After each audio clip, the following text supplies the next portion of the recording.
Hello guys, welcome ঘরোয়া homemade recipe চ্যানেলটিতে। দেখো, কড়াইয়ে আমি বেগুন ভাজা বসিয়ে দিয়েছি। আজকে রান্না করব কোনো মশলা ছাড়াই চটপট করে কি করে পালং শাকের পাতলা ঝোল রান্না করা যায় আলু, বেগুন, শিম আর বড়ি দিয়ে। তো চলো দেখে নেওয়া যাক। আমরা এখানে বেগুন ভাজা বসিয়ে দিয়েছি। এই দেখো, পালং শাক কেটে নিয়েছি আর এদিকে একটু টমেটো দিয়েছি, শিম আর আলু। একটু টমেটো দিলে টকটক স্বাদ হয়, যেহেতু এটা মিষ্টি পালং তার জন্য। আর টক পালং হলে দেওয়ার দরকার নেই। আর এখানে 4-5টা বড়ি ভেজে নিয়েছি আমাদের প্রত্যেকের জন্য। আর দেখো, ওই বেগুন ভাজার তেলেই 1 চামচ তেল দিয়েছি। এটা কিন্তু খুব স্বাস্থ্যকর অ্যান্ড হেলদি অ্যান্ড টেস্ট খাবার। তোমরা এটা বাড়িতে ট্রাই করতে পারো, আর রেগুলার খেলেও কোনো ক্ষতি হবে না। দেখো, তেলের পরিমাণটা একদম 1 চামচ সামান্য।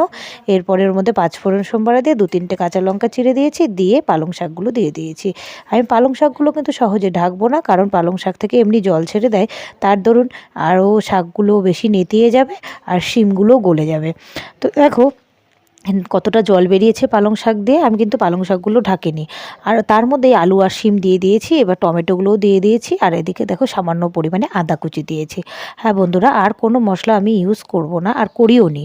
তো দেখো, এইভাবে তোমরা বাড়িতে রান্না করে খাবে। এই খাবারটি খুব স্বাস্থ্যকর, তোমাদের সবাই খেতে পারবে। বাচ্চাদেরকে খাওয়ালেও যেমন উপকার, বয়স্ক, বুড়ো আর আমাদের মতো যাদের মানে মাঝখানা বয়স, তারাও খেতে পারবে। এই ঝোলটি সবাই খেতে পারবে, সবার পক্ষে উপকার। তো দেখো, আমি ঢেকে দিলাম আর একটু সিদ্ধ হওয়ার জন্য আলুগুলোকে, বিশেষ করে। আর এদিকে বেগুন ভাজাগুলোকে কিন্তু এখন দেবো না, যখন ঝোল দেবো তখন। তো দেখো, আমি ঝোল দিয়ে দিয়েছি। এবার বেগুন ভাজাগুলো ওর মধ্যে দিয়ে আমি বড়িটাও দিয়ে দিয়েছি। দিয়ে বেশ খানিকক্ষণ একটু ফুটিয়ে নিয়ে আমি নামিয়ে দেবো। তো কেমন লাগলো জানিও।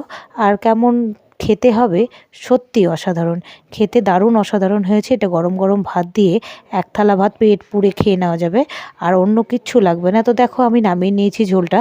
না বেগুন গলেছে না শিম গলেছে, সব কিছুই কিন্তু একদম পারফেক্ট থাকবে। তো রেসিপিটি কেমন লাগলো, আজকের মতন এটুকুই। আবার আসছি নেক্সট কোনো